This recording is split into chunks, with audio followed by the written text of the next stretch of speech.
রাত পেরোলেই মকর সংক্রান্তি, আর বাড়িতে তৈরি করলাম দুধ গোকুল পিঠে। মায়ের হাতে ভেজানো চাল গুঁড়ো করে নিলাম মাকে দিয়েই, আর নারকেলটাও কুড়িয়ে দিল।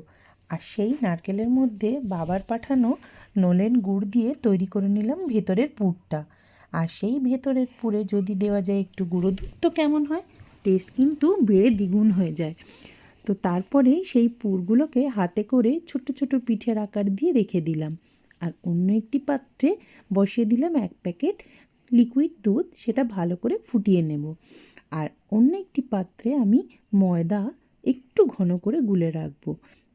আর নারকেলের পুরটা ময়দার সেই ব্যাটারে গুলে এবার ভেজে নিতে হবে। মাঝে মাঝে দুধটাও দেখে নিচ্ছিলাম যে কেমন কনসিস্টেন্সি হচ্ছে। সঙ্গে তাতে একটু দিয়ে দিলাম নলেন গুঁড়ো।